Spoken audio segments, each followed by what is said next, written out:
1 year later, Prime Minister Harris has not produced promised report on unethical herpes vaccine trial.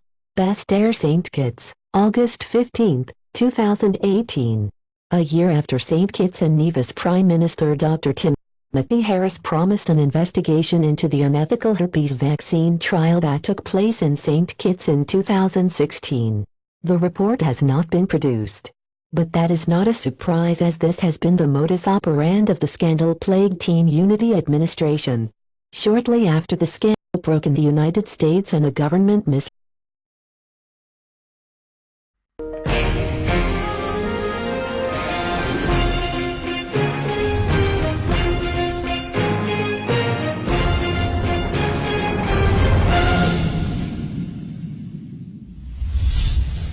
1 year later, Prime Minister Harris has not produced promised report on unethical herpes vaccine trial. Basse-Terre St. Kitts, August 15, 2018. A year after St. Kitts and Nevis Prime Minister Dr. Timothy Harris promised an investigation into the unethical herpes vaccine trial that took place in St. Kitts in 2016. The report has not been produced. But that is not a surprise, as this has been the modus operandi of the scandal-plagued Team Unity administration. Shortly after the scandal broke in the United States and the government misled the public, the region and the world that a full investigation was going to be done.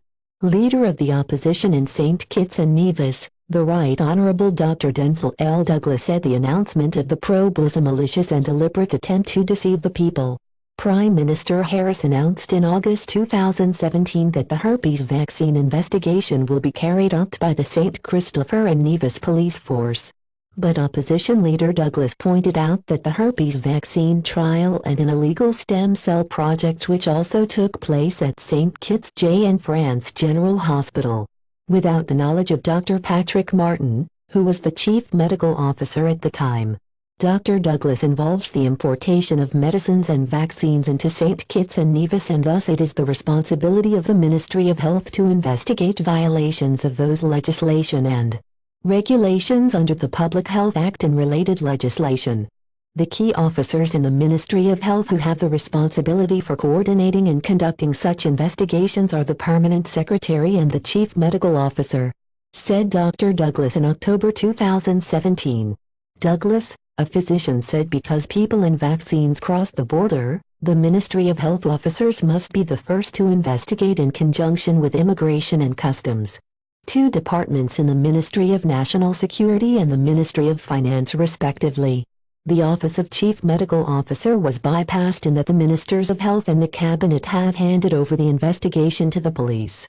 If there is going to be an investigation, then who really are conducting these investigations when there is no permanent secretary, said Dr. Douglas, who is of the view that the office of the Chief Medical Officer is being bypassed in that the two Ministers of Health, Honorable Eugene Hamilton and Senator the Honorable Wendy Phipps, along with the Cabinet, have handed over the investigation to the police. We are gravely concerned that all that is happening is talk, misleading the people of St. Kitts and Nevis, compromising people's health, compromising the good image and name of St. Kitts and Nevis by simply fooling the people, by taking an investigation that should be conducted and in the hands of the Chief Medical Officer and the Permanent Secretary in the Ministry of Health and passing it into the hands of the police, said Dr. Douglas a full year ago. The St. Kitts Nevis Labour Party candidate for St. Christopher 8, Dr. Terence Drew, also called for an independent investigation. I call for an independent investigation in the herpes matter. Independent it must be at the Customs, Immigration and the Chief Medical Office. Who was involved in this? The unethical herpes vaccine trial in St. Kitts took place from March to June and June to August 2016 and involved United States and British citizens as guinea pigs. 20 pre-screened participants were flown to St. Kitts in two groups. Group 1 received 3 shots of the trial vaccine, Theravax HSV-2, March to June, and Group 2, during the period June-August. On each visit blood was drawn in with a follow-up after 2 days with an administering physician, identified as a Dr. Louisa Veloz. The drug testing in the Federation was an effort to avoid U.S. safety regulations and could negatively affect the country's international reputation.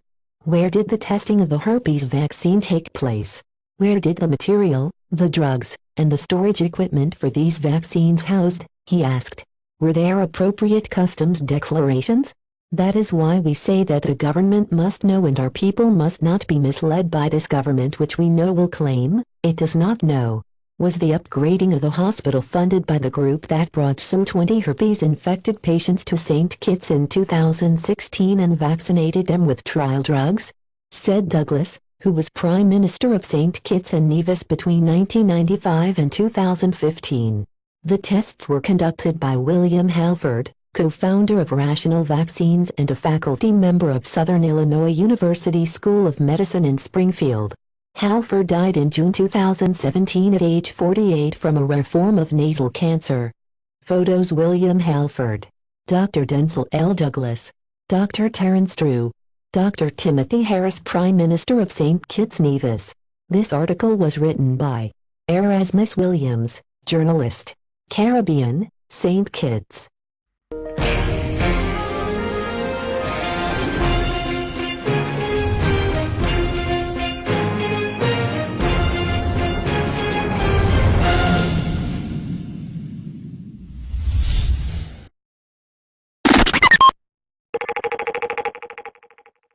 Introducing. We're online 24/7. 24/7. This is Digital Media Regensburg, Germany. News category: Legal Affairs Caribbean.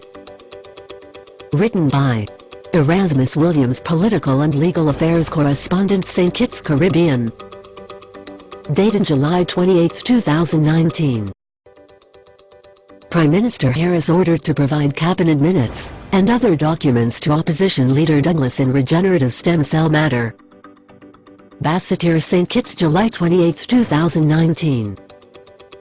High Court Judge, His Lordship Justice Eddy Ventose, has ordered the Federation's Prime Minister Dr. the Honourable Timothy Harris to provide Leader of the Opposition the Right Honourable Dr. Denzil L Douglas with documents in relation to the so-called stem cell matter. Prime Minister Harris has until August 2, 2019 to provide Dr. Douglas with several documents, including the letter authorizing the St. Kitts Institute for Regenerative Medicine to start up business, certified copies of decisions of the Cabinet, a list of medical personnel who worked on the project, the customs declaration forms, and evidence that the umbilical cord blood or blood samples were procured by reputable international cord blood banks. The stem cell matter went to court after Dr. Harris took action against Dr. Douglas, claiming that he was libeled in a speech on the 22nd of June 2016. Dr. Douglas, in an amended defense on the 5th of December 2016, claimed that the words to which Dr. Harris had complained of were fair comment based on qualified privilege. On the 6th of March 2019, Dr. Douglas moved the court seeking several documents from Dr. Harris. Following a hearing on the 29th of June 2019, Justice Ventose, in the 22nd of July 2019 ruling, granted Dr. Douglas' application and ordered Prime Minister Harris to disclosure the following documents.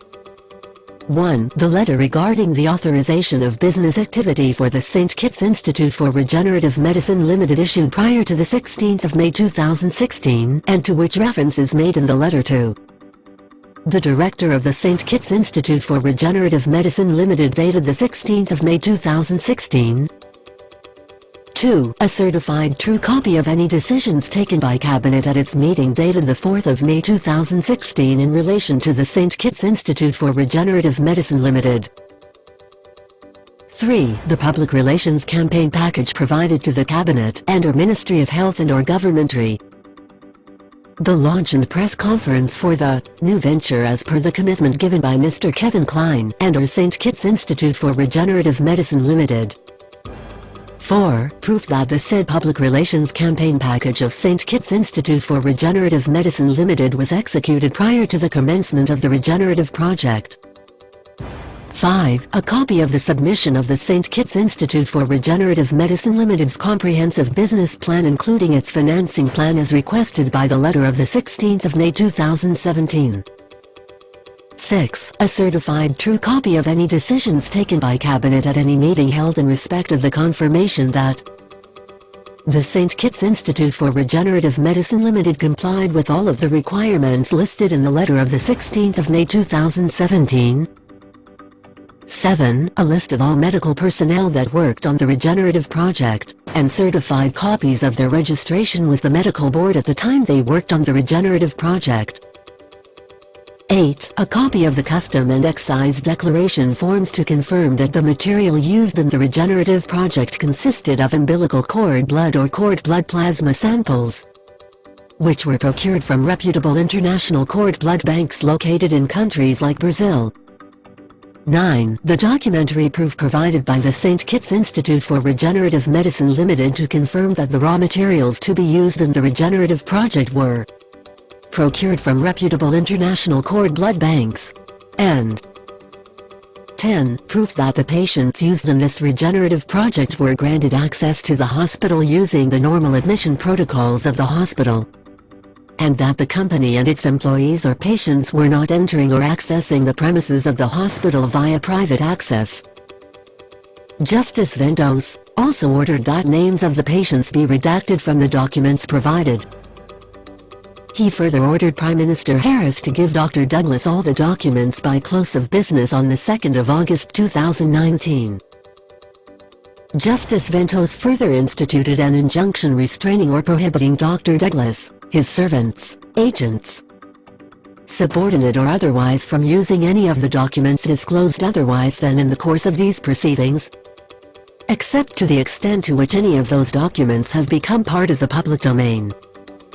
He also ordered Dr. Harris to pay Dr. Douglas the sum of $1,500. Dr. Douglas was represented by Mr. Sylvester Anthony and Mrs. Angelina Gracie Sukubob. Dr. Harris was represented by Mr. Dane Hamilton QC and Mr. Victor Elliott Hamilton.